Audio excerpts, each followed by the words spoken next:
राज्यपाल रमेश बैस ने कहा कि झारखंड की सरकार अस्थिर न हो, इसलिए उन्होंने ऑफिस ऑफ प्रॉफिट मामले में मुख्यमंत्री हेमंत सोरेन की विधानसभा की सदस्यता को लेकर भारत निर्वाचन आयोग के मंतव्य आने पर भी उस पर कोई निर्णय नहीं लिया। उन्होंने कहा कि पूर्व में झारखंड में सरकार अस्थिर होती रही, जिसका परिणाम यहां के विकास कार्यों पर पड़ा। ये स्थिति फिर उत्पन्न न हो, इसलिए ही उन्होंने उस पर कोई निर्णय नहीं लिया। नए राज्यपाल लेंगे निर्णय। उन्होंने कहा कि राज्यपाल के ये अधिकार क्षेत्र में है कि वह किसी विधेयक या संवैधानिक मामले में उचित निर्णय ले। इसकी कोई समय सीमा नहीं होती। उन्हें लगा कि जब समय आएगा तो इस पर निर्णय ले लेंगे, लेकिन अब इस मामले में नए राज्यपाल सीपी राधाकृष्णन ही कोई निर्णय ले सकते हैं। अब ये उन पर है कि कब और क्या निर्णय लेते हैं। रमेश बैस ने बुधवार को राजभवन में मीडिया से बात करते हुए कई विषयों पर अपनी बेबाक बातें रखी। बंद लिफाफा नहीं खुलने से सरकार में उथल पुथल होने और विधायकों के रायपुर तक जाने की घटनाओं तथा इससे सरकार के कामकाज प्रभावित होने के सवाल पर बैस ने कहा कि कोई अपनी छांव से ही डरे तो इससे वे क्या कर सकते हैं। बंद लिफाफे पर क्या कहा?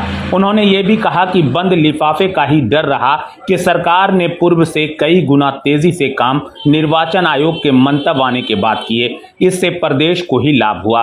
राज्य की 3.25 करोड़ जनता जानना चाहती है कि मुख्यमंत्री की सदस्यता के मामले में आयोग का परामर्श क्या था। इस सवाल पर उन्होंने हंसते हुए कहा कि सिर्फ जनता ही क्यों, मुख्यमंत्री हेमंत सोरेन भी इसे जानना चाहते थे। मुख्यमंत्री हेमंत सोरेन को उन्होंने अच्छा लीडर बताते हुए कहा कि उन्होंने हेमंत को कई सुझाव भी दिए थे। उन्हें काफी समझाया था कि वे बहुत कम उम्र में मुख्यमंत्री बने हैं। यदि प्रदेश की जनता की भावना के अनुसार काम करेंगे तो वे काफी आगे जाएंगे। मेरी बातों पर गौर करते तो तेजी से होता विकास। उन्होंने कहा कि मेरे समझाने के बाद भी वे काम नहीं कर पा रहे हैं तो वे ही बता सकते हैं। यदि हेमंत उन सुझावों पर अमल करते तो राज्य का तेजी से विकास हो पाता। अपनी उपलब्धियों पर उन्होंने कहा कि जब वे झारखंड आए थे तो विश्वविद्यालयों में शिक्षकों व अधिकारियों के अधिसंख्य पद रिक्त थे। उन्होंने अधिकारियों के रिक्त पदों को भरने का काम किया। शिक्षकों की नियुक्ति तथा प्रोन्नति को लेकर परिनियम गठित करवाए। अब विश्वविद्यालय में शिक्षकों की नियुक्ति का रास्ता साफ हो गया है। रमेश बैस ने 1932 के खतियान आधारित स्थानीयता तय करने संबंधित विधेयक लौटाने पर कहा कि इस पर राज्य सरकार को गंभीरता से सोचने की जरूरत है।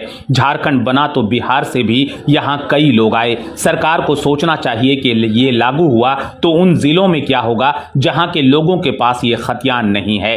विधानसभा ही एक बार इस नीति को खारिज कर चुकी है। उच्च न्यायालय गए तो वहां भी निरस्त हो गया। दोबारा विधानसभा से विधेयक पारित कराने से पहले सरकार को सोचना चाहिए था कि इसे लागू होने के बाद क्या नुकसान होगा। बैस ने कहा राज्य में विधि व्यवस्था चौपट। रमेश बैस ने कहा कि राज्य में विधि व्यवस्था ठीक नहीं है।